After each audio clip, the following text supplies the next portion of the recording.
Huzzah!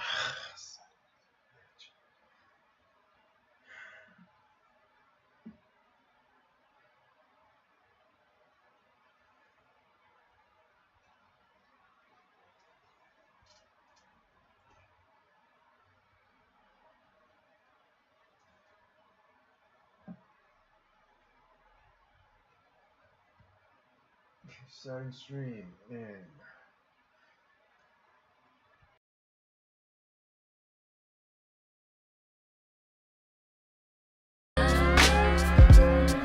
Just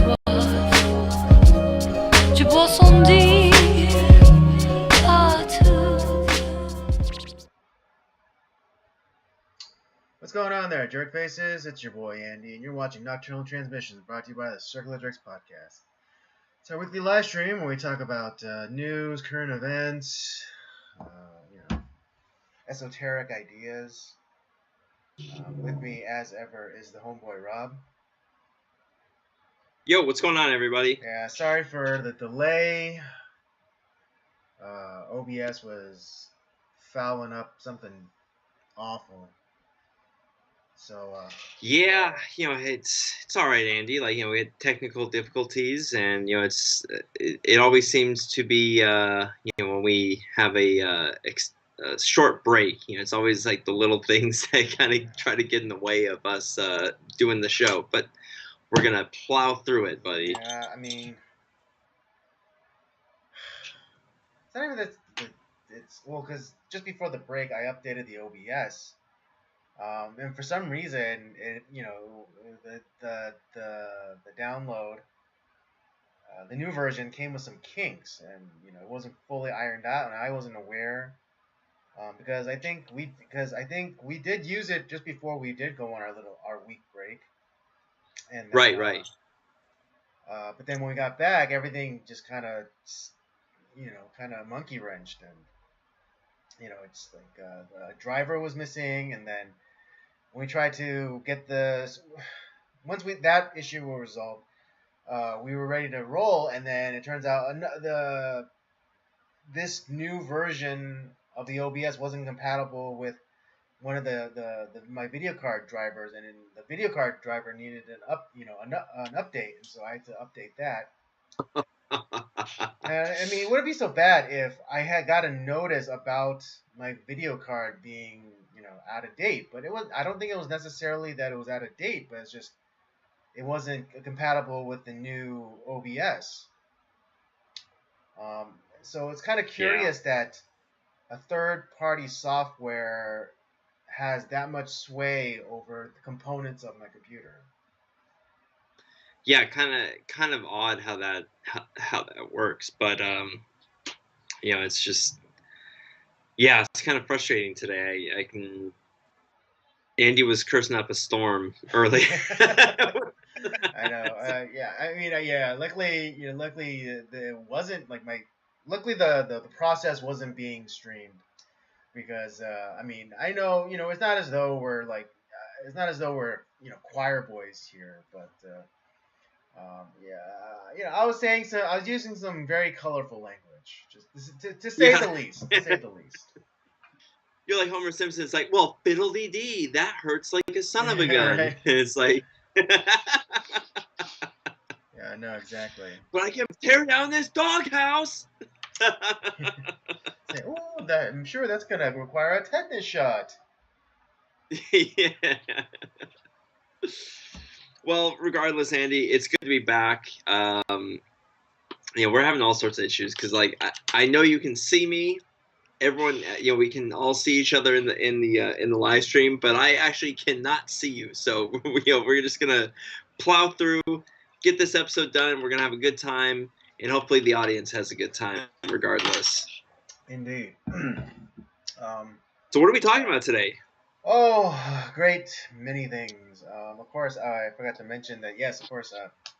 Along with current events and news stories and such, along with esoteric knowledge, we'll have our movie review, and we're going to be reviewing The Lord of the Rings, but not the one that everyone is probably familiar with, the Peter Jackson 1999 Lord of the Rings, but we're taking it back all the way to 1978 with the animated Lord of the Rings. Yeah, it's when you brought up that idea, I was like, you know what, that's good because we like to do things a little differently here, and everyone's talked up a storm about the Peter Jackson Lord of the Rings, and for good reason. They're great. Yeah, they're well executed movies. It's a masterpiece. But it's not many people talk about this film, and let me tell you, I have some thoughts. But the excited to kick off our fantasy month for September. Got some good movies lined up. We got a little Excalibur, we got a little Conan the Barbarian, and some Krull, which is, and most of these were all. This is your month. You picked the theme and you picked the movies for the most part. So yeah, this is gonna be fun. I'm look. I think the only one I've seen out of these is Conan. So this will be a fun adventure for myself Are we as doing well. Conan the Barbarian or Conan the Destroyer? I figure we're gonna do Conan the Barbarian, that's the like first one, right? first. That's correct. Yeah, I think we should in the start with that. series. Yeah, so okay, Yeah. gotcha. Yeah, I don't know. This month is all gonna be me. I mean, You also next next month is month gonna be you me too because it's my yeah, revenge month. For that's right. We're Schlocktober. doing October too, and it's your Yeah. revenge on me for choosing the shitty films from last Yeah, year. so I will be torturing Rob the same, not to Oh, the same degree, but I will, I will have my revenge. oh man, no, these movies are bad, bro. Like especially they're all Well, really bad. outside of me outside of maybe Night at the Roxbury, because we're going to be doing the SNL alumni films.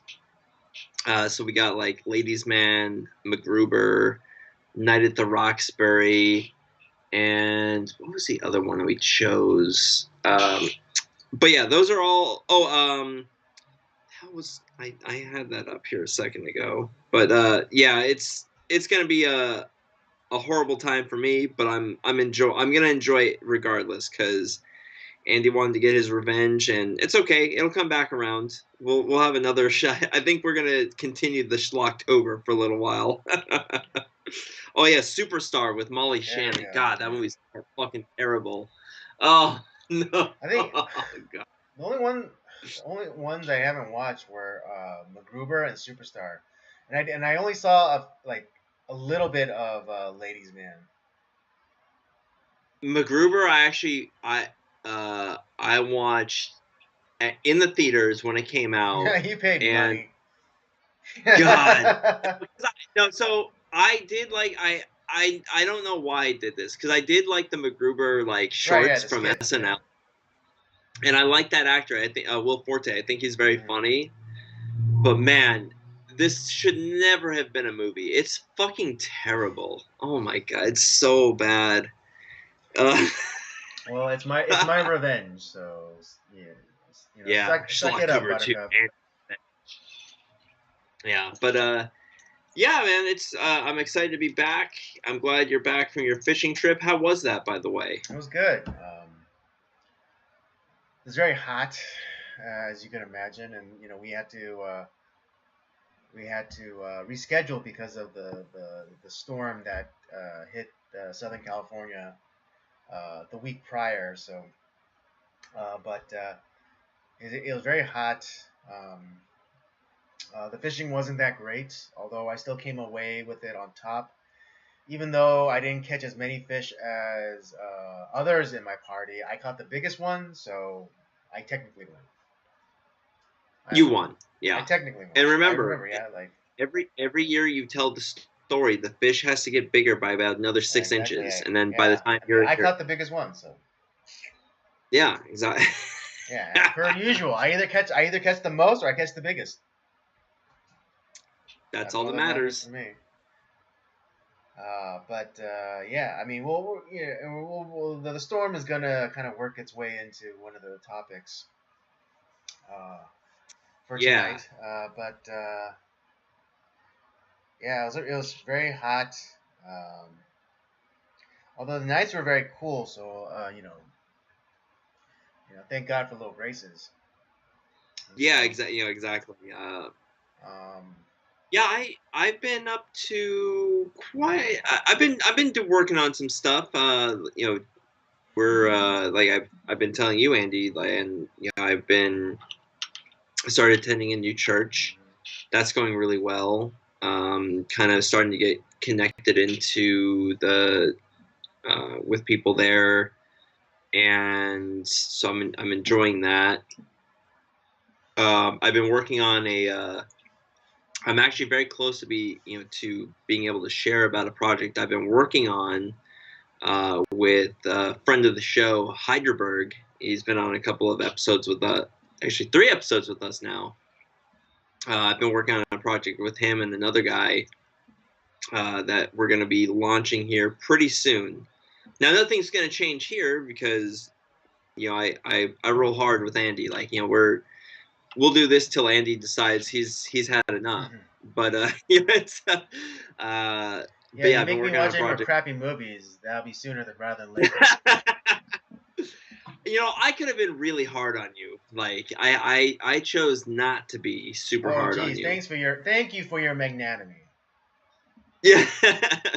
But yeah, no, I've been working on a project with our friend Heidelberg and another guy, and that we're getting ready to launch that really soon. And so when it comes out, I'll definitely tell everyone about it, like what it's about, and we'll it's coming out soon. I'm really excited about the product that we're going to be putting out, and we're having a lot of fun doing it. I actually got I made a couple. Well, one was not a purchase. Like I actually was. Speaking of Heidelberg, I was really excited that he gifted me with. Actually, really hard to find Blu-ray. I got Grindhouse, the Tarantino Robert Rodriguez duo double pack of Planet Terror and Death Proof, which. I was like, I actually have been on the lookout for that, and I was really surprised when he sent that over to my house. And then I also picked up another movie called The Gentleman. Have you seen this, Yeah, Andy? I The have. Gentleman. Yeah, the Guy Ritchie one. I love that movie. Yeah. It's I was actually really blown away by it. I was working on a review of that film, and I really liked it a lot.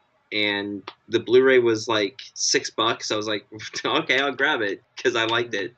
No, the special features on it are dog shit, but the movie's good, so that's I guess that's okay. And I didn't spend too much on it. Yeah, I mean, Um, one of my I think one of my favorite parts scenes in the movie is and it's really popular on social media, like that specific clip. But after the Russian mobster's son body falls out of the apartment, and then there's like some street kids yeah. who Okay. yeah Yeah. who film it, and they all like kind of scatter, and then like what's it Matthew McConaughey character is like his men like all scatter to go collect the phones. And what's it?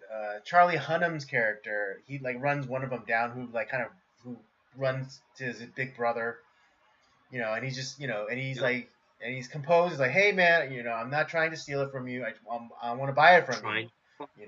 Proper papers. And this is like, and they're like a bunch of street hoodlums. So they think they're tough. They try to intimidate him. And then and at that point he's had enough, and he just kind of unleashes, and probably one of the He has the that best like. kind of reaction, the best reaction in probably in cinema, where he just like it's like he just calls them all cunts. Yeah. It's like, stop fucking Let me tell you around, about. cunts. Yeah. You know, Let me tell you about and that then like scene and then though. again like the big brother of that gang, like he responds, it's like, just leave us the money, and then it's like, run off. And then at that point, Charlie Hunnam's character is like completely had it with, it's like, all right, and he busts out a machine gun and just, Yep. So let me tell you about that scene, because it just a little bit of a sneak preview of like my review for this film.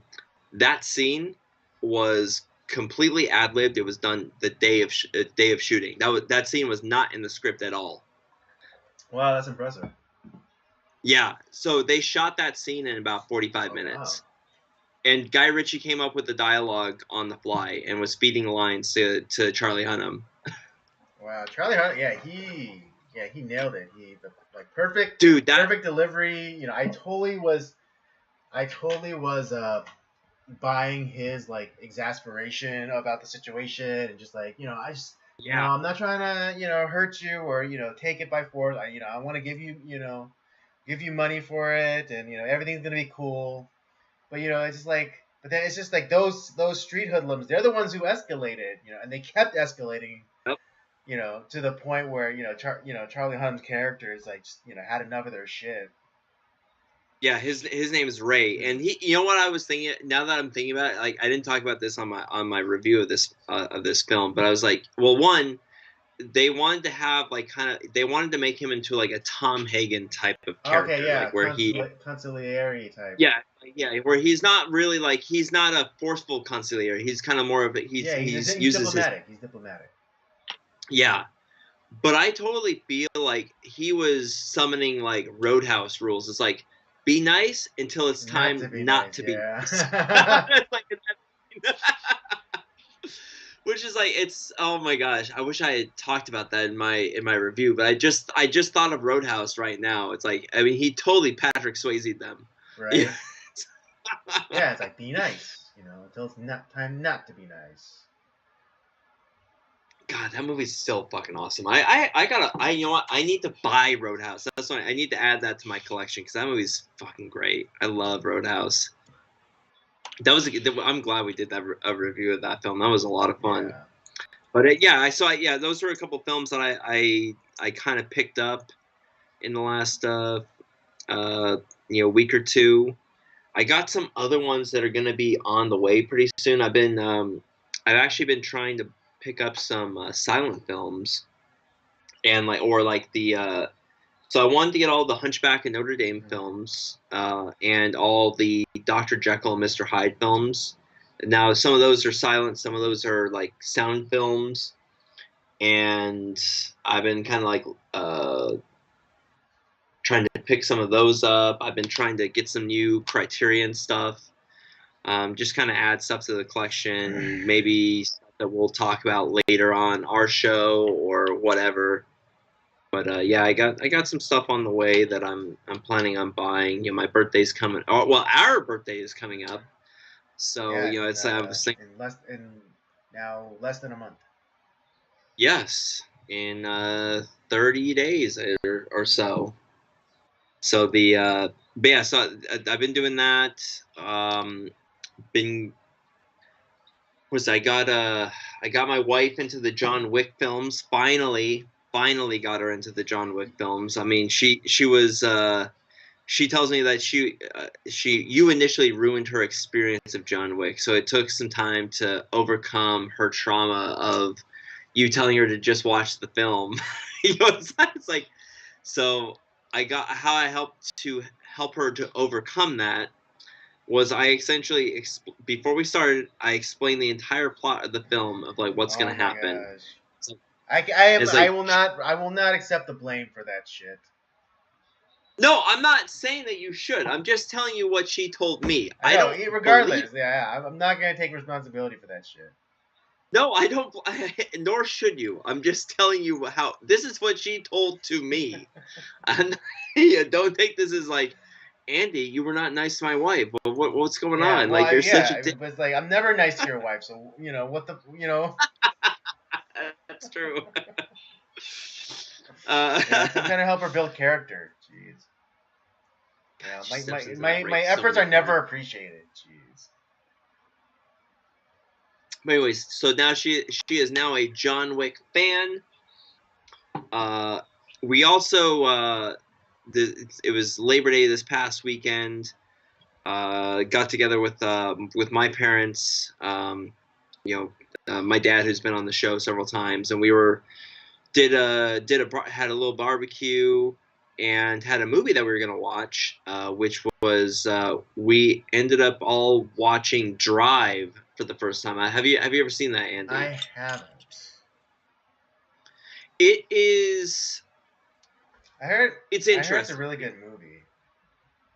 It's I think we should review it at some point. I would actually like to review it with you because I would be curious for you to watch it and see kind of like what you think. Because when I watched it, it was not what I was expecting from the film. That doesn't mean it was a bad film, but I kind of still am like working my way through how I feel about it. I didn't hate it, but I'm not sure how I felt about it. That's all. But I think it's definitely worthy of the Circle of Jerks coverage on it. See how we feel about it. Okay. But that's what I've been up to. Working, doing a whole bunch of stuff over here, having a good time. Do it in style. All right. Yeah. Let's get. Speaking of the weather, Yeah. Let's get into topics for discussion. As as we mentioned before, we had that storm that passed through Southern California a couple of weeks back. Well, just over the weekend at Burning Man, it turns out the festival was rained out, and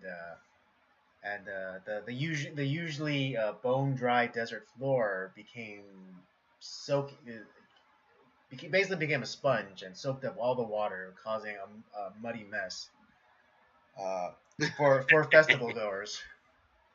yeah. And Oh man, I know we mentioned prior that my my friend's business, who he deals in electric bicycles, and we had that huge push prior to Burning Man with people bringing in their bikes to be serviced, or people looking to get new bikes for the festival. Um, but so I mean, next year when they bring them in, for service, and there's like caked on mud because I think we've established that generally those people don't really take care of their things. Um, well, they're hippies. Of course they yeah. don't. And so yeah, so next year if we get those same people, um, they're going to yeah, we're gonna have to deal with a lot of like caked on mud and probably like the total destruction of their bikes. Yeah, you'll smell the patchouli oil coming from a mile away. So it's just Yeah, God. I mean, because the dust from where that festival is held, it takes place on a dried up lake bed, Right. but the desert the desert floor, it's not just like regular old dust. It's also like a salt flat. And so it's not just like your run of the mill kind of dust. Oh, it's like salty Yeah, it's mud. salty. Yeah. It's salty dust. And so salt and metal don't really go together. So you're gonna have corrosion. You're gonna have rust. Um, and if you don't take care of that, right away, and leave the bike unattended to for say a year, then you're not gonna have a good time. Yeah, yeah. When you should have French Right. fried, you're not gonna have Right. a good If you time. French fry when you shoot a pizza, you're gonna have a bad time. Yeah, it's like, bro, just like take a hose Yeah. and fucking wash all that shit off, and or like as soon as you're out of Burning Man, like with all that shit on your bike, bring it to the shop, have them service it, and then you don't have to spend a fuck ton of money getting it fixed. Before your next time you're gonna use. I just fucking hippies. Fuck these people.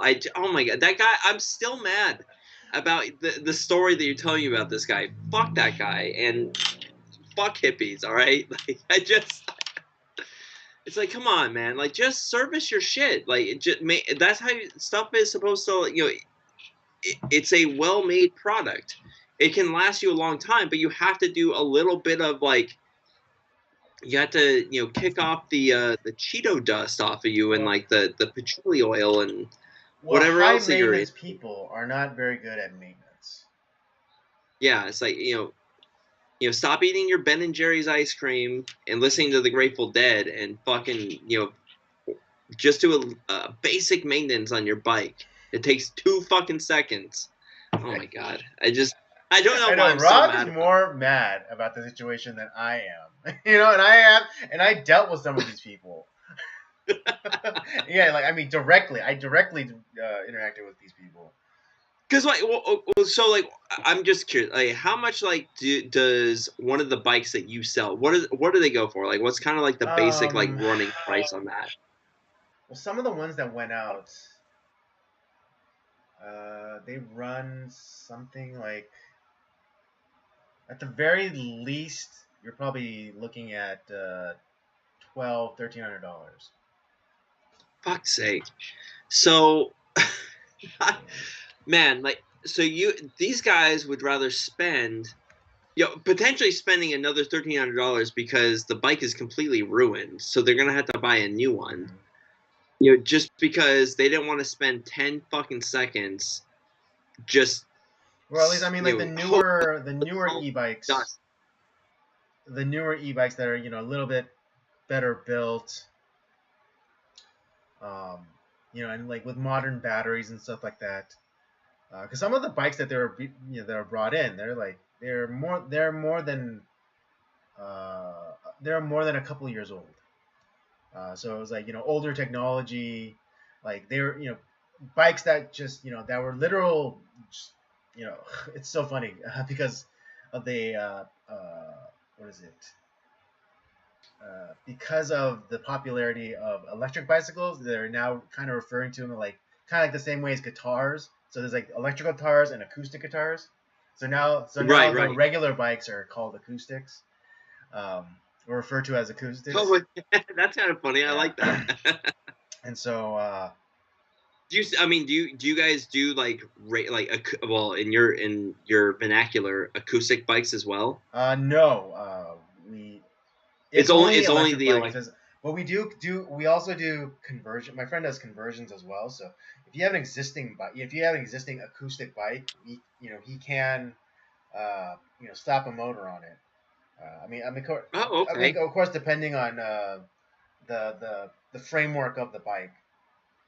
But yeah, you can slap a motor on it and basically make it into an electric bike. Uh, All right. Very yeah. cool. But yeah, I don't. It's like, yeah, I don't know why I'm like more mad about, like, it's like it's your job, Andy. But I'm already like just pissed listening to these these I know stories. it's just yeah, it's funny to me. Because and I'm also and I kind of get these kind of people too because again kind of like again I use the Batman Begins metaphor. I was I was brought up in the League of Shadows, but I turned my back on them. Uh, You did. so I kind of Did. I know what makes these people kind of tick. That's right. And Oh man, it's just I just find it funny. It's just these freaking losers, man. But hey, you know what? What I like about it is that they are giving you guys money because they can't maintain their bikes properly, or they might end up having to replace the bike altogether. That just means more money for you and your team. yeah, So you know what? Just bleed those hippies dry, buddy. yeah. I mean, not that and not that I would want to go to Burning Man, but I think we can really clean up if we set up a station there. During the Yes, you festival to could. handle maintenance or whatever. See, that's $1 million idea. You suggest that to, like, it's like, hey, you know what we should do is like, why don't we set up a maintenance shop there? We'll charge that, charge a premium, Yeah, like, like charge like $50 or $100 or whatever. I don't know whatever your maintenance charges are, but it's like, yeah, we'll maintain your bike here so it doesn't get like all the salt, dust, and mud on there. Yeah, or That's just there you go. but as much as you hate hippies, my friend hates hippies even more. So. Oh, really? Okay. Oh, it's just like you almost had to have like your cone of silence to stay away from all the I hippies. know Like it's like, we couldn't we if we did do that or set up shop at the festival, it wouldn't be at the festival. It'd be like outside the festival, and it's like you have to come to us. We're not gonna put ourselves in the middle of everything and be like, oh yeah, here we are. It's like, no, we're gonna be on the outs. We're gonna be on the outer fringes. We're gonna be minding our own business, and you come and we'll if there's any issues, mechanical or electrical, we'll take care of it for you. But we're not gonna be in the middle of everything. and you had to play like like kind of like anti-hippie stuff. Like I mean, play as many like Clint Eastwood movies as you can, like in like a drive-through setting, just to kind of clear your Right. mind of or just have a supercut of Clint Eastwood punching women in all his movies. Yes. So I was it's funny. I've been watching this week. I was watching a Fistful of Dollars again, and dude, like he punches that like he because there's the woman that he ends up like rescuing. Uh, he thinks it's like one of the guys, and like he's gonna get caught, so he goes and like he punches her out, and it's just like I'm gonna have to watch a lot more Clint Eastwood movies to see like how many times does he actually like punch women? Because it seems like it's a lot. It seems like a lot because I mean, at least like the movies that we've seen, he in each one of them he's punched a woman. Well, I mean, except for Gran Torino. Yeah, Gran Torino he doesn't. Like Play Missy for me, and that's a deserved punch. Like that bitch was bitch stalking him. So yeah, out. and like she transgressed the boundaries of his home. So yes, of course he's gonna punch that bitch out. That is a great fucking Yeah. movie. Still, I love Play Missy for me. Yeah, and that's Clint That was Eastwood's that was a, directorial debut, right? it's a great fucking movie. No, but like that's his directorial debut. I know Okay. that he was ready to go right from the start. But yeah, no, yeah, you would have to like do some sort of like cone of silence to protect yourself from like all the patchouli oil and hippie bullshit that happens there. I know. It'd be funny. I remember Malcolm in the Middle. They did a episode where like the family goes to Burning Man. That's right. And then Hal he kind of like acts like a suburban dad, and all the hippies think that he's doing like some performative art. He's doing like performative art. Making some commentary on suburban living and capitalistic land ownership because Hal tries he tries to carve out a space in the thing, and like he's telling like the hippies like, hey, don't you come onto my property, this is my space, and all the hippies are like, wow, yeah. Oh. I forgot about that episode. It is so funny. Yeah, it's a good one. It's a good episode. It is a good episode. That show is great. I fucking love that show. Malcolm in the Middle was really good. What's his face? Frankie Muniz. He is he's racing in a lower division of NASCAR right now. Yeah, he's actually doing pretty good. I'm actually, and he's not like it's not just because he has like money. He's not just fucking around. He's actually taking it seriously. I mean, I think because even when he was still kind of in the limelight, he was known to be really interested in cars, and he actually was in the the Long Beach Grand Prix a number of years. Yeah, he did like the celebrity race at the Long Beach.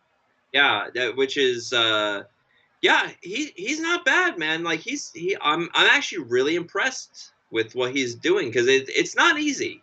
It is not an easy sport to stock car racing is actually really difficult to get into.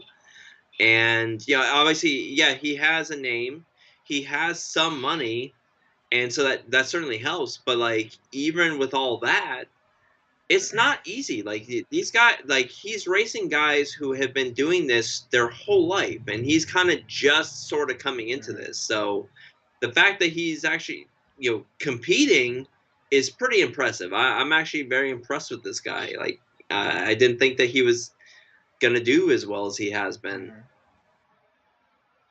But yeah, that episode of Malcolm in the Middle is just it's priceless. I totally forgot about that until you Yeah. mentioned it.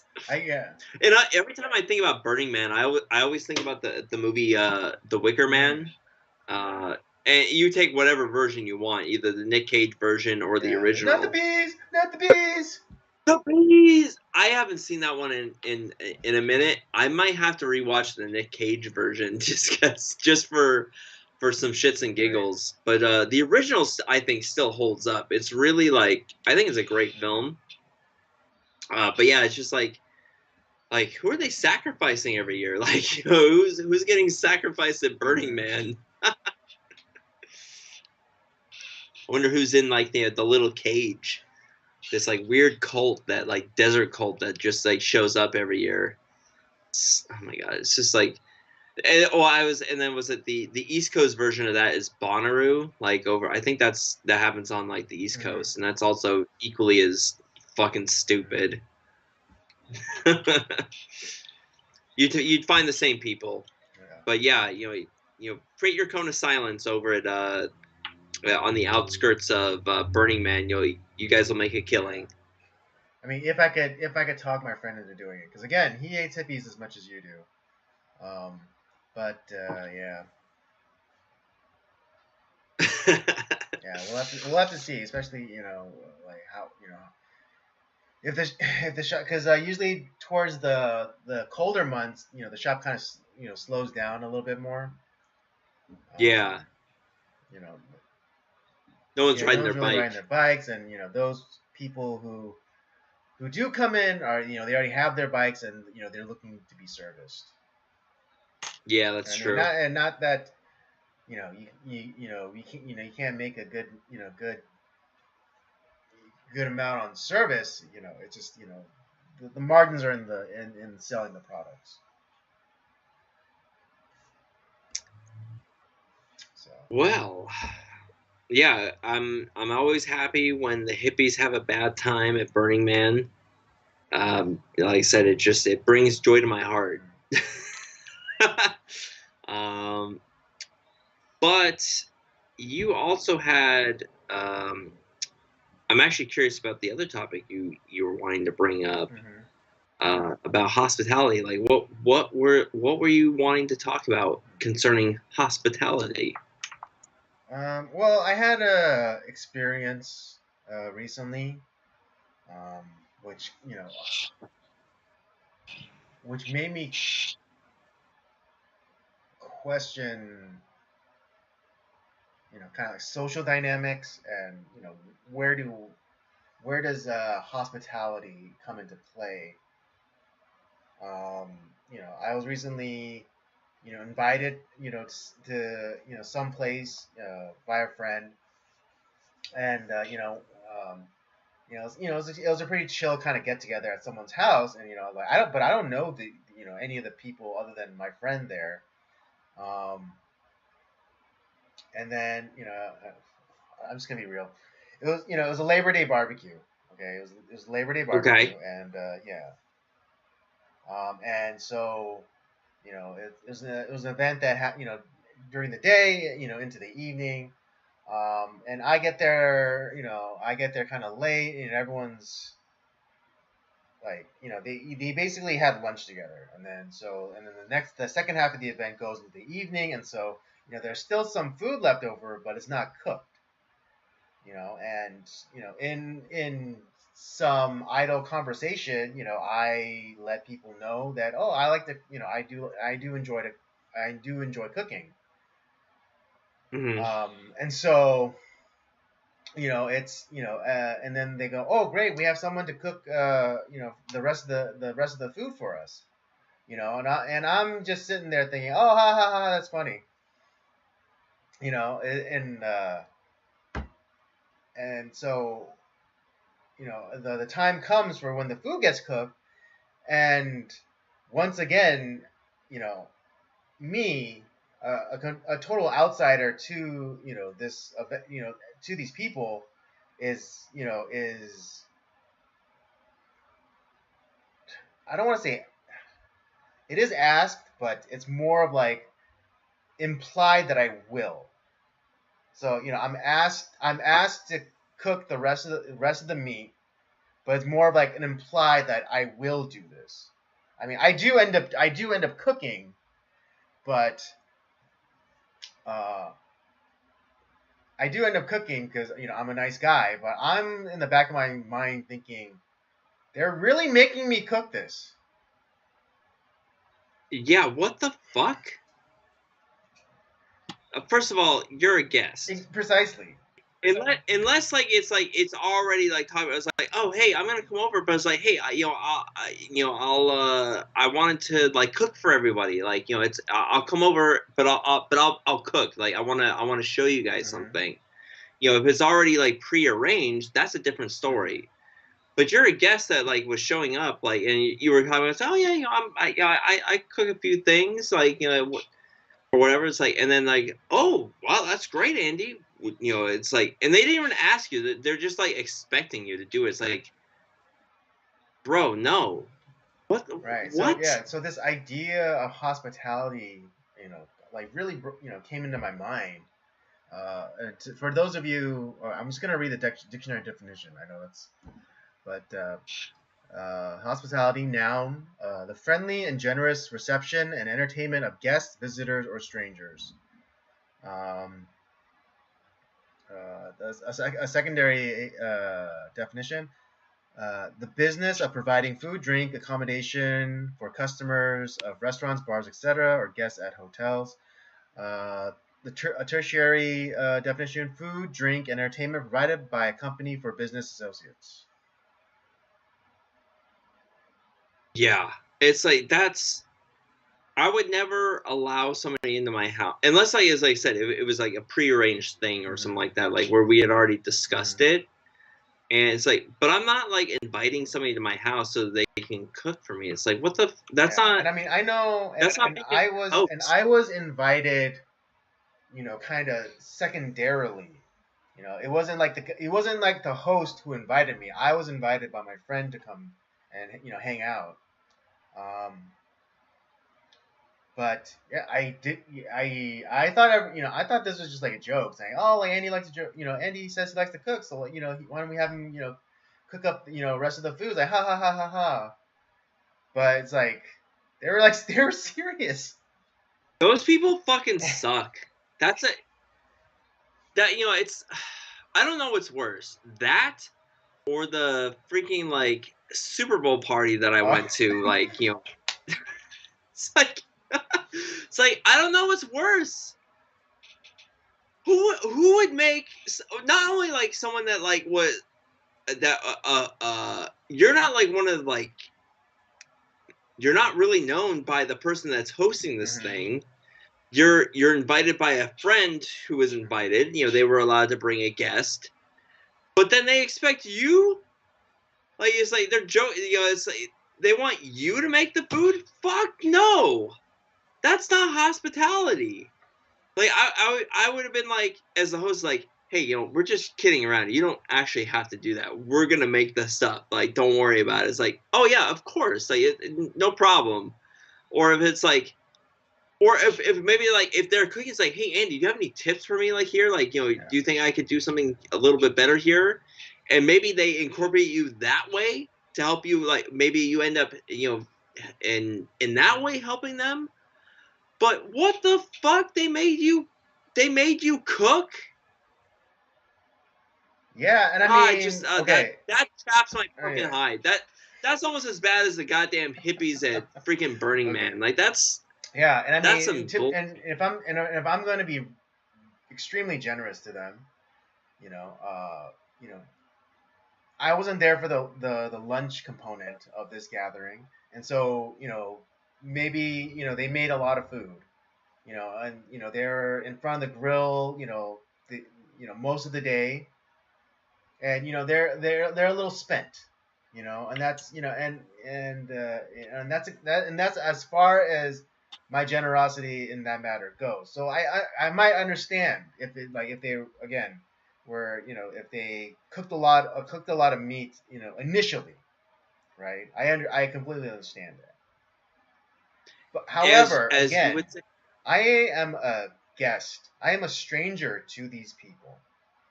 I mean, mostly because some of them I have met previously, but it was more social. There was no onus of doing work. Yeah. We're hanging See, out. But in this context, like this is like or for some, at least for some of them, this is my second time meeting them. But the host, it was the first time me meeting him. yeah, the this is where like Andy, you're giving them too much credit. This is where like, oh, they're a little spent. You know what? I'm gonna use your words. That sounds like a them problem. It's like that's not. You invited all these people over here, and it's like, I'm sorry you're a little tired, but like you like if you're having us over this long and you have all this food, make the food. Like, and like I'm not opposed to like cleaning up after myself and maybe even helping clean up a little bit if necessary. Like, hey, you did a lot for us. I don't mind. Yeah, it's like, you want me to take out the trash? You want me to, is there anything else you need like to help or whatever? Like, I don't mind doing that. But the expectation and the fact that they essentially made you make stuff for that, I'm just like, that's no. No, that's not hospitality. That's fucking bullshit, man. Yeah, Oh my god. and I've had my not even just like this instance, but like other instances where it's just like people seem to lack this quality about them or this ability, of hospitality. Have I ever like when you've come over here? Have I ever once had you cook something for me? No, no. Yeah, exactly. Because that'd be like, no, I would never Me allow me coming that. over me And coming over to your house and cooking. No, there was no, times never that happened. yeah, I made you and your wife donuts, but that's me taking some sort of initiative on myself and then bringing it over to your place. You brought Yeah. them over. Like, you didn't cook them at our Hmm. place. Um, I mean, trust me, I would love to have your delicious cooking. I still want your fried chicken. Like, I'm kind of like, I'm hankering for that at some point, but I'm not like, Andy. When I come over, you're gonna make me some fried chicken, right? Like, even like when I've come over to your house, I've never asked you like, hey, make me something, Yeah. buddy. It's like, Right. I don't It's expect yeah, and anything. Like, yeah, and again, I've had interactions where it's like uh, either people have lost the ability to be hospitable and also how to be a guest. There were times where like people would like come over or whatever, and they're like they'd be kind of making demands of me, and just like it's like, and I was like, dude, this is my house, or this, or like I'm a guest here, and you're like and you're not quite demanding, but your expectation of me is to do this thing, even though this is the first time I met you, or I am a guest in your home. yeah, like I've actually like, because there's some of the times I've been over at your house, I've been over there because like it's like, something came up, like I had to wait on something that's my I work by you, and actually like my car mechanic is like right by you, so it's like, hey Andy, like I gotta wait for a little bit. Would it be okay if like I kind of hung out with, if you're at home, you want to hang out, grab some lunch, whatever. And usually, like a lot of times, I end up like, hey, do you want me to just like, you're letting me stay over? I'll buy lunch or something like that. Just so I'm not, because I'm imposing on Hmm. you. Like, it would be really rude of me for me to like expect you to make me something. That's never gonna happen. Right. I mean, although if I am, even in that context, I could like if I'm receiving you, then it's not expected, but it'd be nice if I did make you something, right? Yeah, I mean, if you invited me over, and like you're like, hey, I'm gonna be making this or what, it's like, oh, Right, cool. Do you want me to bring like a but side? even if you're just coming over to hang out, just how like you when I come over to your house, you always take the onus and prepare something to eat. You know, if I did the same, then or if that were the situation reversed and you came over to my house, then yeah, I would feel the onus would be on me to be hospitable to you and offer you something to eat, and even like not and like even make something for you, not necessarily even just ordering something. Yeah, But yeah, but these are yeah, it's different. just These are like, totally different things, and I mean, I think nowadays people have lost the art of hospitality, and have lost the common grace of knowing how to be a guest in someone's home. I would feel even if like you had even if you had offered, if you like, let's say you had like I didn't know you, right, and you came over and it's like, hey, you have all this like leftover uncooked food. Do you mind if I make, can I cook something? I personally would feel very uncomfortable, just not because like I don't trust you, but I'm just like, you're a guest. Why? No, you have fun. You don't have to do this. Like, let me handle that. I would feel so like I wouldn't feel right about it. It's I can't believe that this they thought that this was okay. Yeah, and I mean, and of course, I still did my best. I made sure everything was like cooked properly, and Of course you did, because you're a professional. That's why. yeah, and I mean, and then I received many a compliment for my cookery, um, As you and should as I have. should have, um, but yeah, it's yeah, I was just kind of taken aback because it's like they're really making me do this. Like the guy was like telling me, oh yeah, come follow me like to the kitchen. I was like, you're joking, right? I'm gonna get to the kitchen and you're gonna be like, oh no, don't even worry about it. And, like tell me to go back in the living room and like put my feet up or whatever. Here's a Yeah, beer. Just it's like kidding. it's like I thought it was gonna be like to that point where there's like just kidding, like get out of here, and Get out of here, yeah, scamp. and toss on my hair. Yeah. But But no, no, that's they that's went. not what happened. I can't believe Yeah, that, and I man. mean, yeah, That's because and I'm the kind of person like I'm not even like really that pissed off about these guys, but I'm just still more astonished that it even.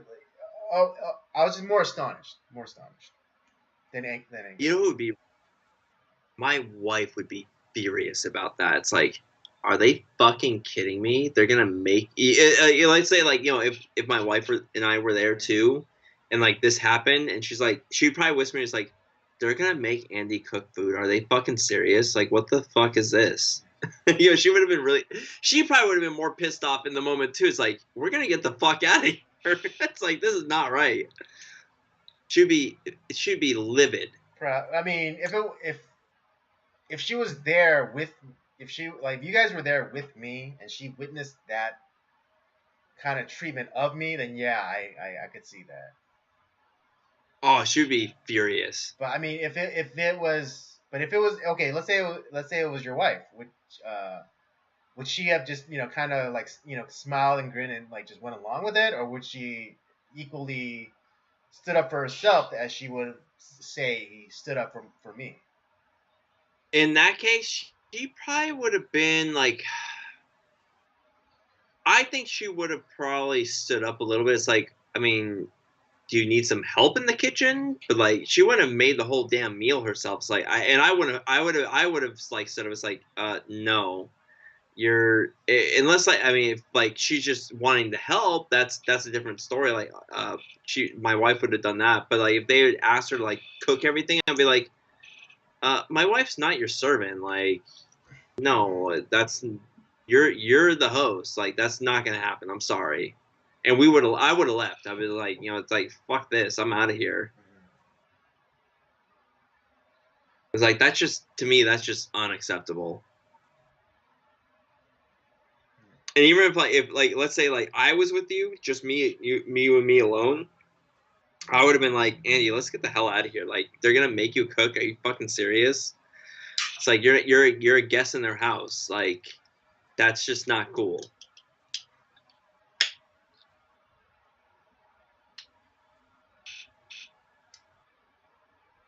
Indeed.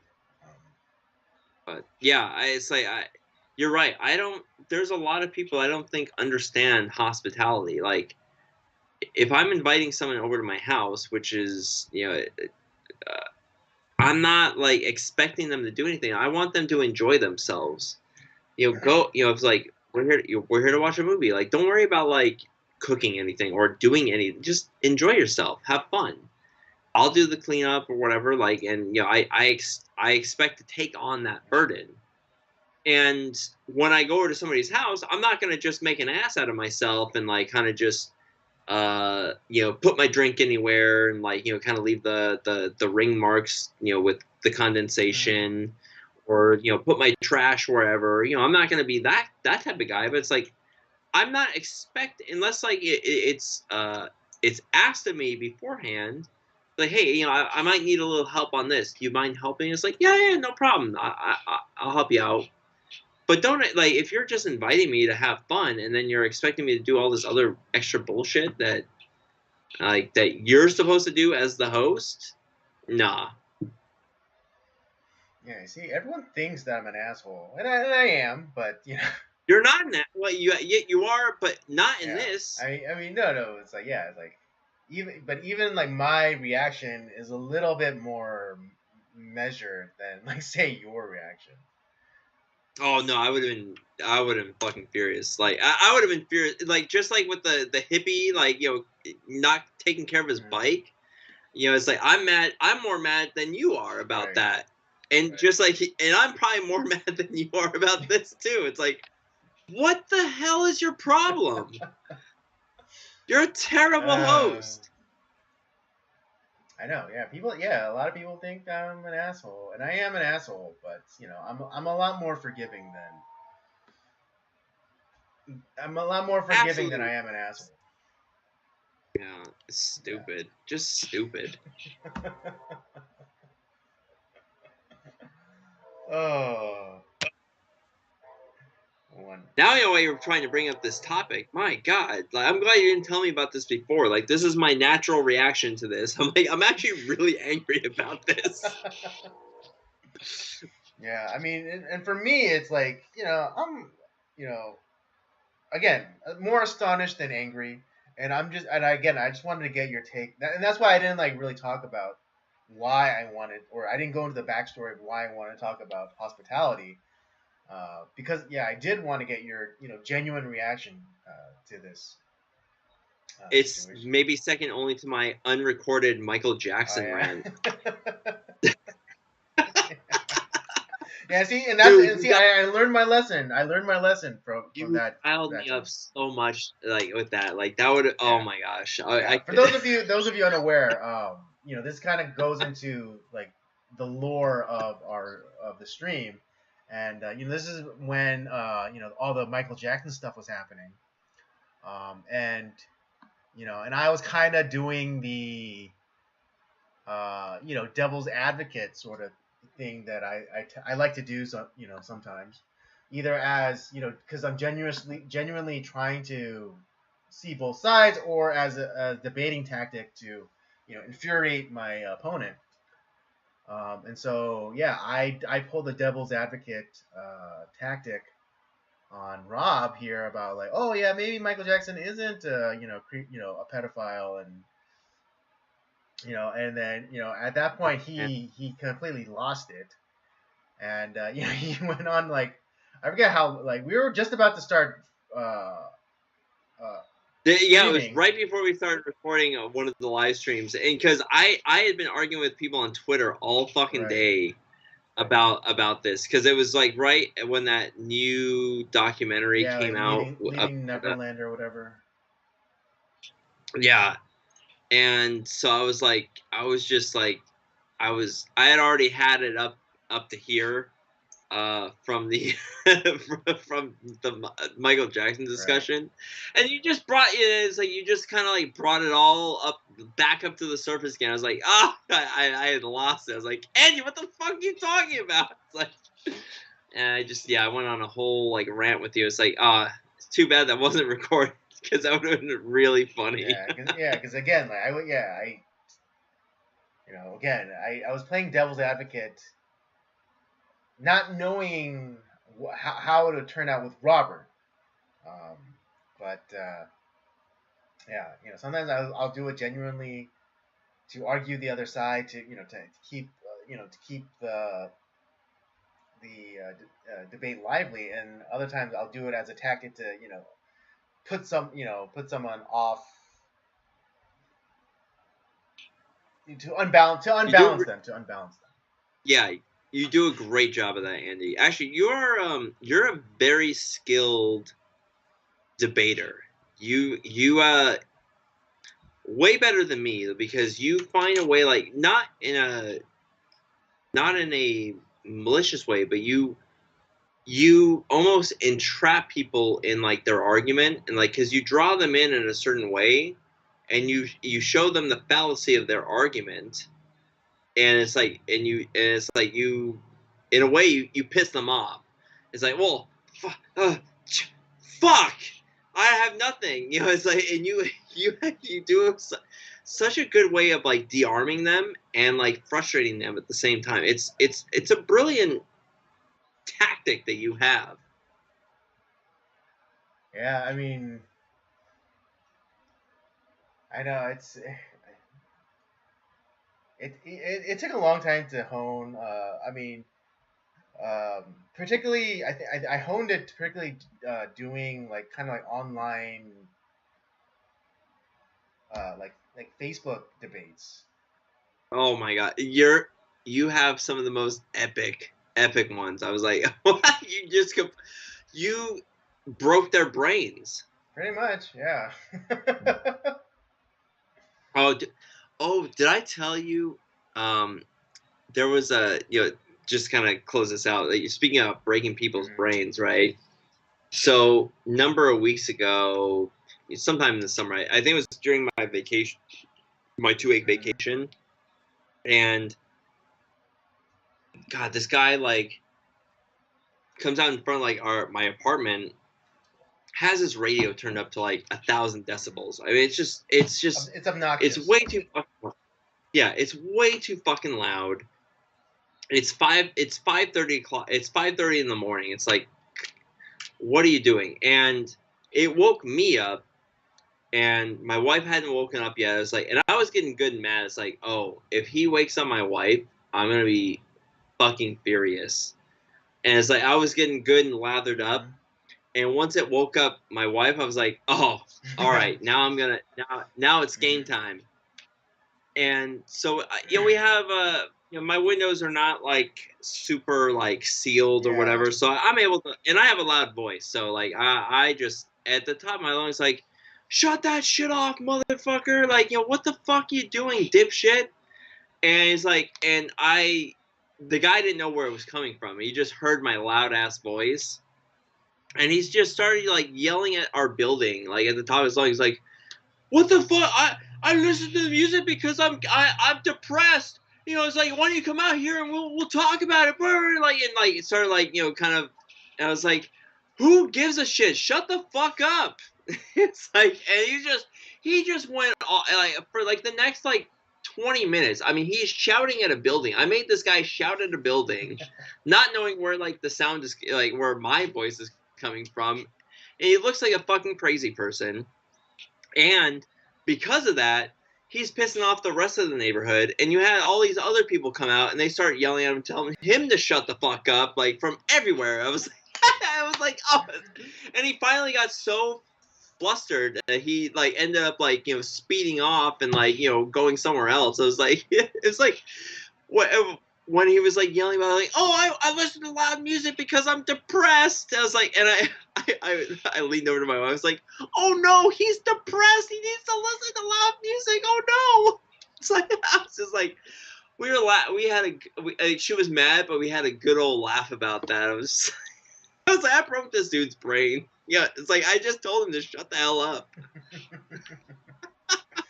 It's so funny that the rest of the neighborhood like kind of pipes up after you do. It reminds me of that Chappelle joke of the him riding public transit in San Francisco, and then he's like, and he's not even being as aggressive as you. It just he's like it's like like to this homeless man, starting just masturbating.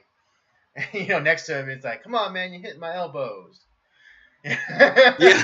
but then like but that little bit of courage makes everyone else like stand up. It's like it's like, yeah, like, put your cock away, sir. Yeah, that's right. I forgot about that bit. That's a good bit. But yeah, it's just like because no, what I mean, the guy's music was going. I mean, it woke me up. It had been going on for probably another like 15 minutes, and it's like no one said anything. It's like, come on. It's like this guy's being a fucking public nuisance. It's like who gives? I don't give a fuck about his goddamn depression. Shut the fuck up. It's 5:30 in the morning, man. It's like, oh my god. I love a good rant. Like it just I was like that morning. I was like it pissed me off because like man, my blood is just boiling today. Like it started me off like on the wrong foot. It's like So I love when you can bring out a good rant in me, Andy. Yeah, right. Fuck those people that made you cook at the Labor Day party. Terrible hosts. No vegan food at a Super Bowl party. Don't make guests cook at your goddamn party. Fuck these people. This is wait. Remind me again. Were the hosts even vegan? No, that's the other thing. It's like okay, that's bad guests. Don't be a bad guest either. Don't bring your vegan food to a Super Bowl party. Wait, okay. Unless okay. So the host wasn't providing food. No, he did. That's okay, the thing. So it's the like, host. Okay, like, let me get this straight. So The host. Okay, so the host opened up his house and he's hosting, and he's providing the food. So here's how this went down. So the host did provide food, but like because he had invited some other people, one of the other guests is like, "Hey, don't worry about a whole bunch of food. We're gonna bring stuff." Oh, great! Like it's like, well, what do you want us to like have here so that we're not like kind of clashing or whatever. It's like, oh well, just do whatever you need to do. Like we'll bring all like the main dishes. Oh great, we'll have all these side dishes. We'll provide all the side dishes, which were very tasty. The side dishes were awesome.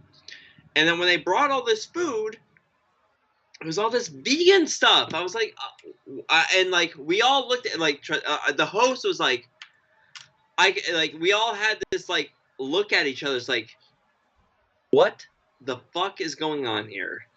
I mean, we were all disappointed. It's like,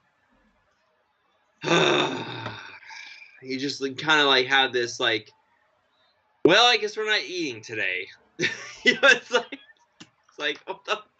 I would like, and my wife looked at me. It's like, she just whispered. She's like, what the fuck is this? Are you? Who brings this type of shit to a Super Bowl party? Are you fucking kidding me? It's like, because she wanted meat, as anyone would. If it's buffalo wings or a hoagie or hot dogs or something, like don't bring freaking like couscous and quiche and whatever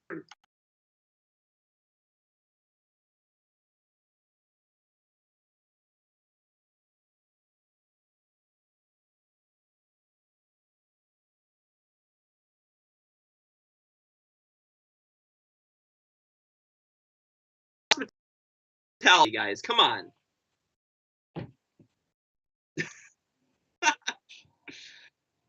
You're bringing up stuff from like 8 months ago. Thanks, Andy.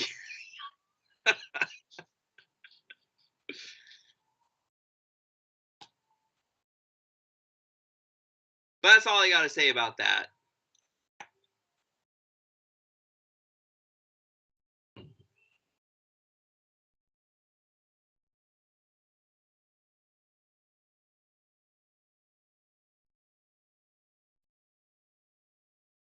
I do. Yes, Rob takes his Super Bowl food very seriously, and I too would be very. And that's another thing. It's okay. I'm gonna tell you this afterward because I don't want you to blow your fucking top.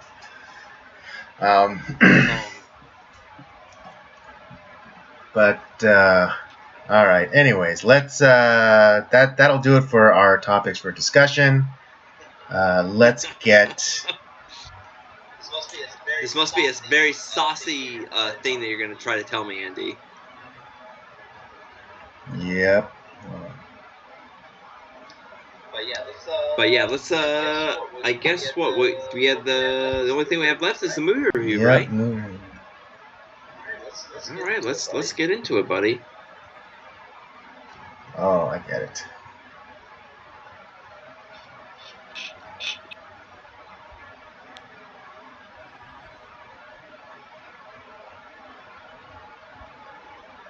One second. Can you say something real fast? Say Okay. something. I thought you would have been smart and be like, say something.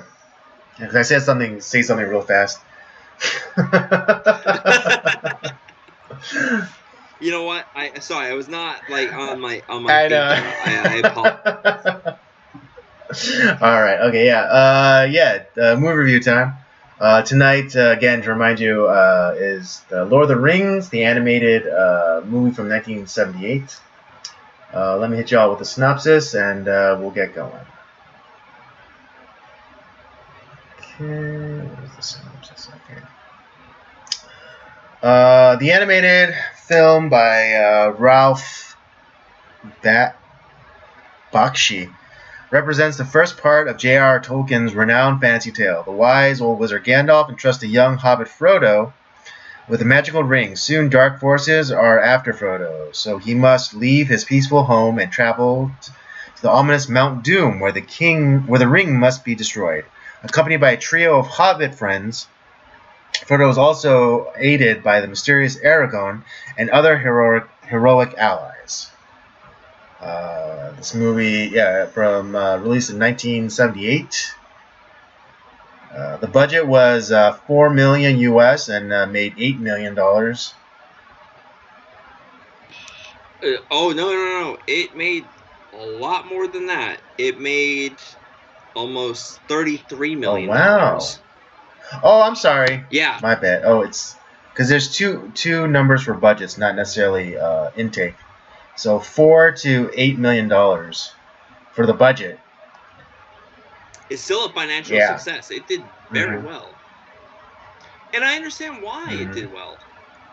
Because I'll be honest, like the first 2/3 of this film, I was totally in. I was like, okay, this is a great adaptation of the book, and obviously, like they're not going to do it the way that Peter Jackson did. It's not going to be this like 12-hour epic that he directed. But man, I was totally in. I was like, oh, all right, they're doing a good job.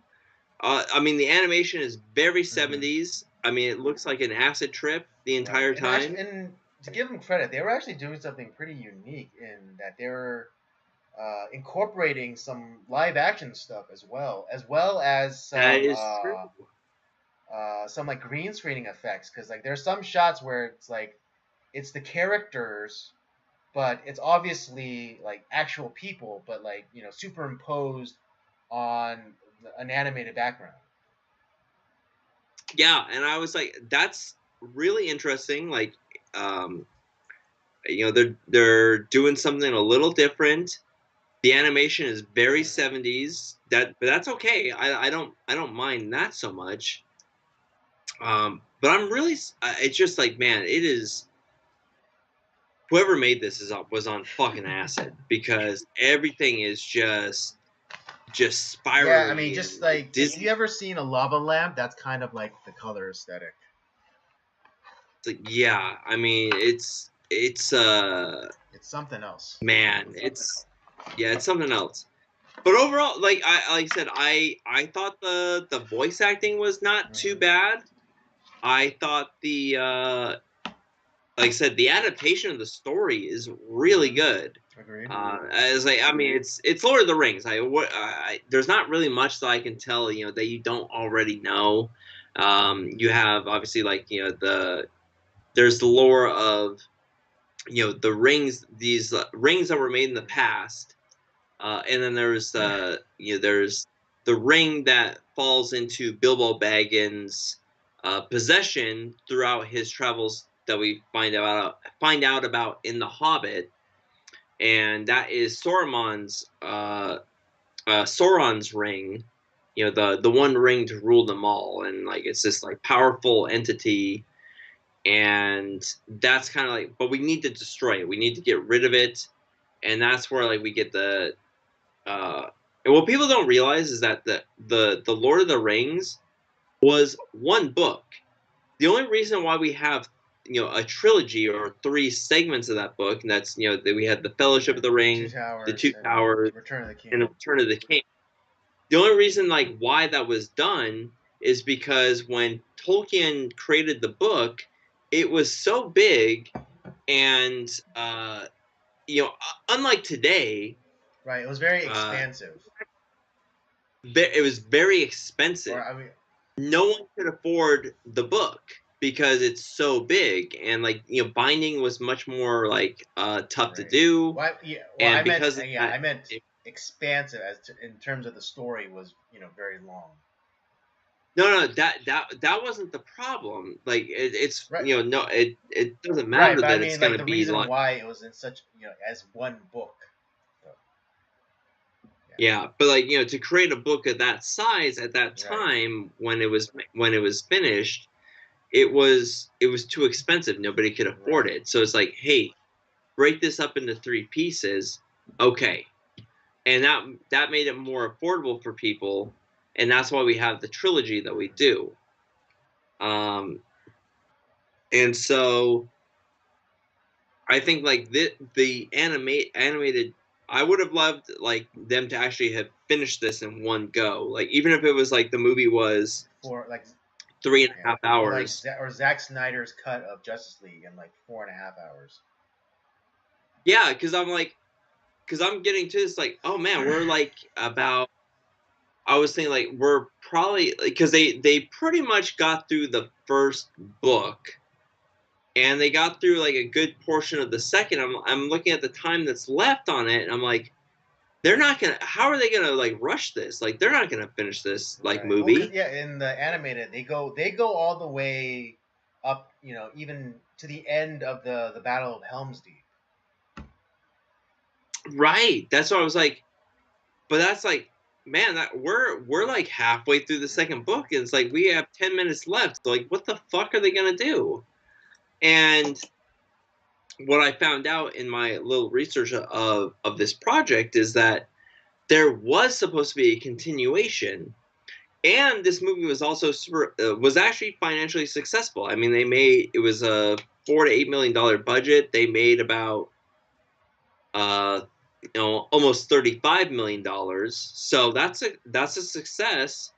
But because of mixed reviews, and I could see why. Like I think like some of the Right. like the acid trip animation, and like the mixture of like the live action with that animation, it is, especially coming back, looking at this with somebody coming from today, like a young person today, looking back at this is going to be super Yeah. jarring. Like what am I watching? And I almost felt that way. I was like, wow, this Yeah, because is I this is I wasn't weird. expecting the blended media sort of treatment where it's like you have the live action elements mixed with the animated elements, and you had the you know the animated characters who then transition into you know like live action actors, laid atop an animated background, and elements where it is live action, like with the shadow play of like the story of how Smeagol gets the ring. That's actual people. That's not animation.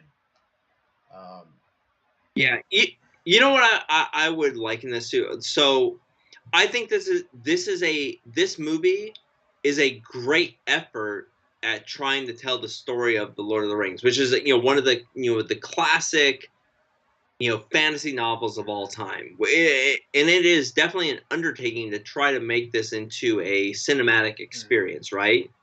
And it wasn't until Peter Jackson got a hold of it where we really got a extremely faithful adaptation of that book, of that right. story. I liken that now to because now we have uh, Denis Villeneuve doing the Right.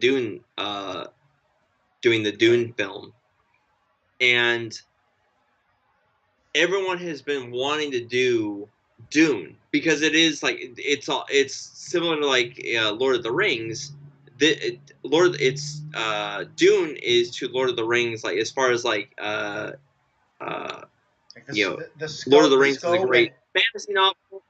Dune yeah, is one of the great right. sci-fi novels of Well, all time. it's debate. You could I would say Dune is sci fantasy. Sci fantasy, yeah, yeah, sci-fi Yeah. fantasy.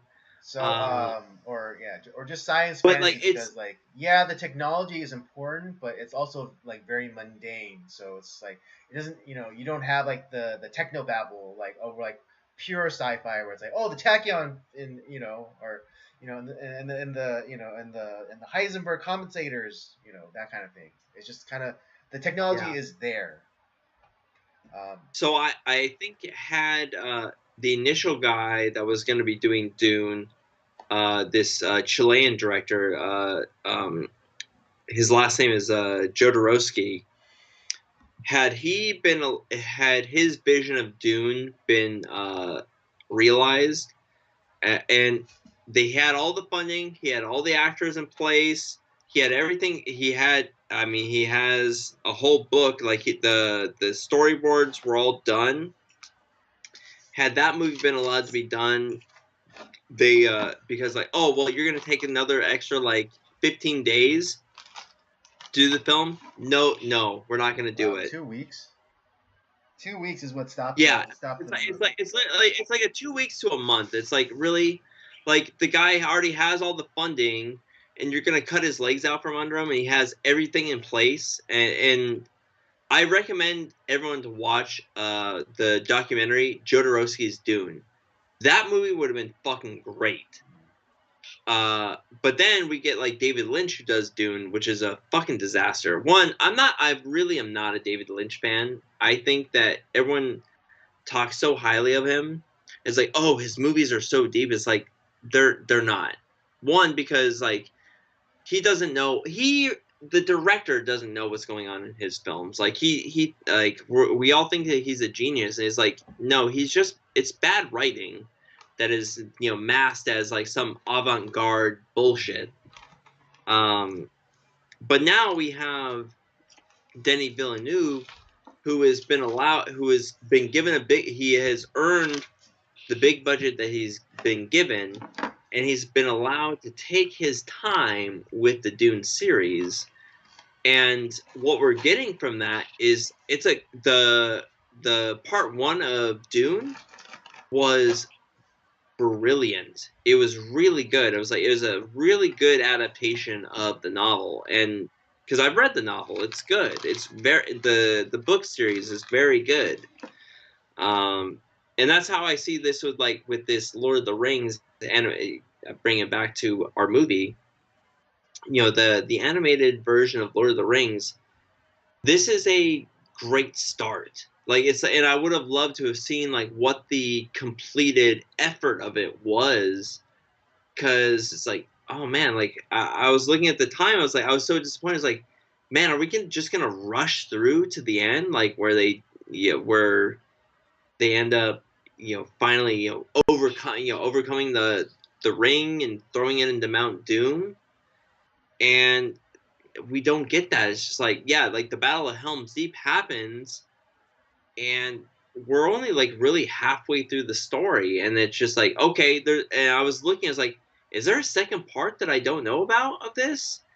And there's not, and that's where I was like, oh, man, that's so disappointing. Like, and that makes it like with this film, although I did like it, it disappoints me because like we're only getting half the story, and there's no, you're never gonna recreate that. Like no one's gonna come back with that animation style, with that vision, and finish up the second half. It's just you're never gonna get it, and it's so disappointing. Right. Yeah. And that does, and it doesn't mean that this is a bad movie by any chance, but it's like but if you're a fan of Lord of the Rings, like you're going to be disappointed because you're not going to get the whole story based off of the vision that this guy had. I think it does conclude. There is a second animated movie, um, but I'm at least I think so. Hold on, let me double check.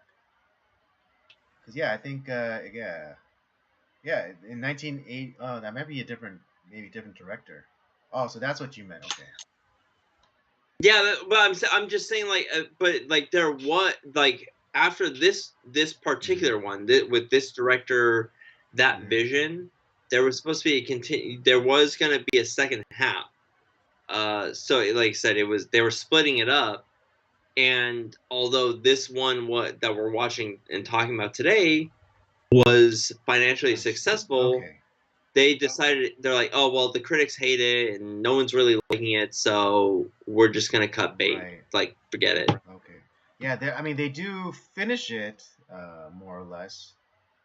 It seems like, because there is an animated Return of the Kings, but yeah, probably different, director, different production. But you know what? I bet you it's because they were disappointed with what they got here, and that there was no finishing of the actual film, and so they did their own version of the end. Which I would, I might check that. Honestly, I might check that out just because I want to see, like, maybe they're at least trying to accomplish the end of the animated version. And like I said, overall, I think that they did a great job with what they did. I think the animated style is very interesting. The mixture with like the live action, although like today would be super jarring, but I was like, okay, they're trying to do something different. Right. And I think because of our familiarity with older animation styles, that our brains are able to kind of vacillate between the different styles. Yeah. So I think we have that, but I think someone who someone like a Gen Z kid, they wouldn't be able to watch this movie and like and appreciate it. They would have been like, "What the fuck is this?" And like it's like, "Oh, it's so weird that they keep cutting back and forth from like animation to live action and vice versa." Yeah, the accessibility level is for this would be very difficult nowadays. Like for me, I enjoy it. I found it enjoyable, but I think about like people coming to this version today. It's like, man, this just does not hit me at all. Whereas I think everyone can kind of go back to the Peter Jackson Lord of the Rings, and now God, those films are 20 some years old now, and they're still like masterpiece. It's a masterpiece. Yeah, very accessible. Yeah, even like the CGI stuff like doesn't feel too dated. Like it still looks really right, good. because of the limited applications and the limited application of the like CGI is what enables it to like still stand up 20 years later. I mean, just like in Jurassic Park 2, there's a blend of both digital and kind of practical effects Yeah, which is which why help that's a maintain piece. It's long the today. believability of even that early CGI from like 1996. Yeah, exactly. And so Uh, I yeah, but in terms of the pacing, I do appreciate. I don't know how accurate or how closely it aligns with the books, because admittedly I Pretty never close. read the books. But one of the things I really appreciated was uh, the again the faith. Like, I guess the faithfulness to the book, because in the animated one, after Bilbo leaves, it's 17 years before Gandalf returns and inquires Frodo about the ring. But in Peter Jackson's movie, it's almost immediate. Um, Yeah, that's so. You're right on that. The with the books, and as and I'm a huge fan of the books. I'll admit the what we know as the Fellowship of the Ring, like the first third of the book, it's a little bit of a slog. It is very. You have to kind of like just kind of slog through that to get to like the really like because like the last like 2/3 of the Lord of the Rings is great. Like there's a lot of action, there's a lot of like intrigue and mystery and adventure and shit like that. But man, that first third is so hard to get through. Because the other thing too is like what I'm so happy that this movie and the Peter Jackson one takes out is all the fucking musical bullshit that the Hobbits mhm. do. Like because we go through like them like going on the journey. It's like, oh, let's sing another song. Blah blah blah blah. We're singing a song. Oh, there's another song that we're singing. It's like, oh my god, can we just stop singing the fucking songs and just get to the point? Like, just like let's get to Rivendell or whatever like town that we're supposed to get to, and then like let's get to the important parts. Like, because this is like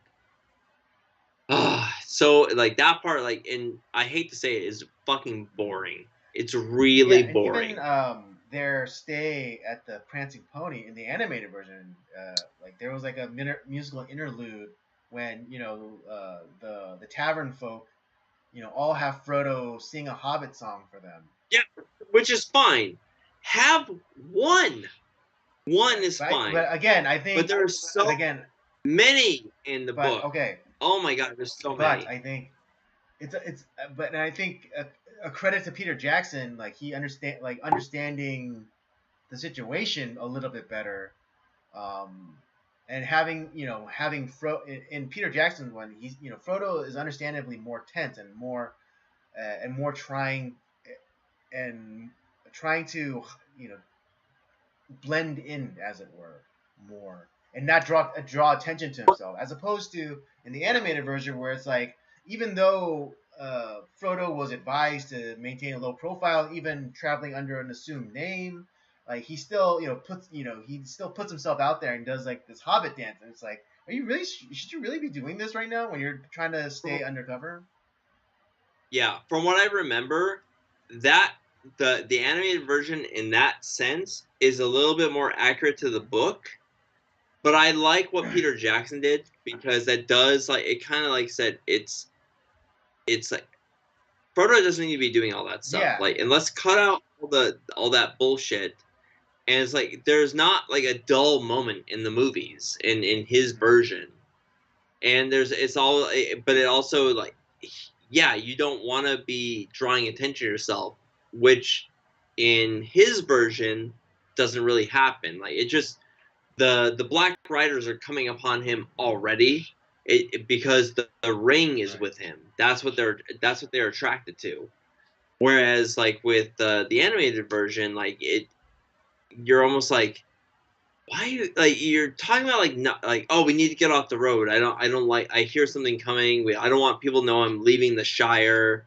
All this stuff is like, but then you're gonna dance at this like fucking bar tavern. Like what the hell is going on?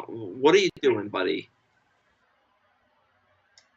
But like I said, that the animated version in that sense is closer to the book, which is all like why when you're reading it's like, what are you doing?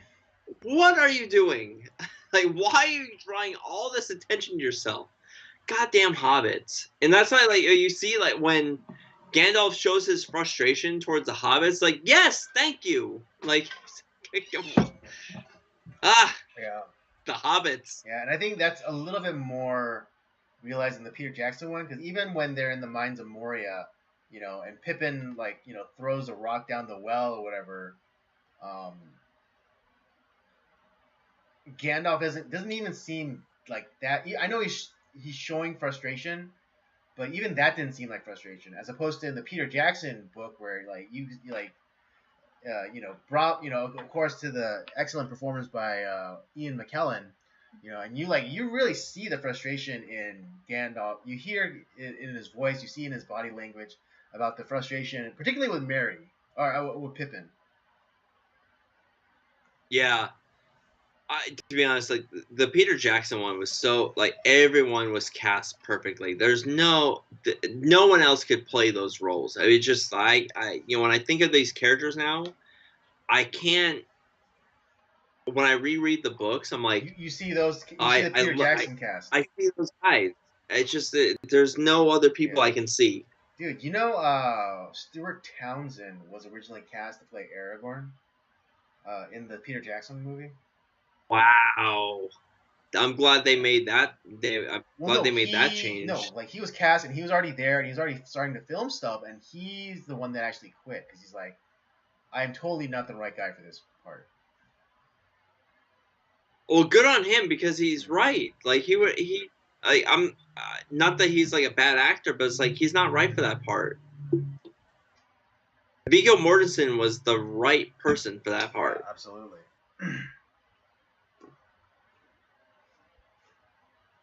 It's funny because I watched like other like Viggo Mortensen stuff. Like I've been kind of like watching some of his movies. Like I don't know. Like sometimes like actors like yeah they're in these other movies and stuff, and they're okay. They're good actors, but like they just find like this one part that really works for them, and it's like that's the film that they're always going to be remembered for, and the rest they're gonna work. They're gonna they're gonna get paid. They're gonna do well in their career, but they're always gonna be remembered for that one part. I think of like Mandy Patinkin with The Princess Bride. Viggo Mortensen will always be remembered as Aragorn. Yeah, I mean it's just the same with Harrison Ford and Han Solo. Oh, see, but I think he has more stuff than that though, because but then but could you imagine anyone else being Han Solo? There you go. Yeah, and I know, and Harrison Ford has that blessing that that he was able to go off and do other movies and do like Indiana Jones and do the Jack Ryan series and but I forget who said it. It was a YouTube commentator, but it's like Harrison Ford was Jack Ryan. Harrison Ford was Indiana Jones. Harrison Ford will always be Han Solo. Well, me, I'll always remember him from American Graffiti. George Lucas's best film, American Graffiti. Maybe his best non-Star Wars movie. Well, easily. Well, honestly though, like I mean, as much as I love Star Wars, American Graffiti, man, that's a great film that nobody talks about that much. Fair enough. We've talked about it. Yeah. Go check out that episode of American Graffiti with my father, that's his favorite film. we discuss it on this podcast. Check it out. Or at least on the main podcast. You'll find it on the main podcast. That's right. But yeah, I don't really have too much other say that with the animated version, which I like I said, it was a great choice. I'm glad we're talking about the animated version. I just wish I would have loved to have seen like what this director and the vision that he had to finish this off. And I'm just really saddened that like it did financially really well, and it didn't allow him to get the chance to finish up the story. Right, because you would think that the amount of money they put in and like the money that they got back, making back their budget, you would think that they quadrupled the right, money. And you would think that would let studios know, it's like, oh, this is really popular. People probably would want to follow up on this, but for whatever reason, the studios must have killed it. Yeah, I think the critics kind of killed it. They it came out to mixed reviews, but it's kind of like how if let's say this movie came out today, right? We didn't have a Peter Jackson version of this film. It would have been like with like Rotten Tomatoes, the critics would have hated it, but the people would have loved it. Yeah, the meters would have been completely off. Yeah, it would. That's kind of like what I'm seeing with this, and yeah, like I said, I think it's an incomplete version of something that was on the verge of being like really good.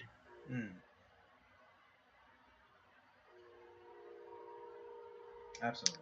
But that's all I gotta say about it. Like, I don't know if you want to get into our ratings or not, but we can do. We'll wrap it up here then, and give our ratings. You want to start? Yeah, I'll start. God, this is really hard. I've been like waffling between like, do I want to give it a 2.5 or do I want to give it a 3?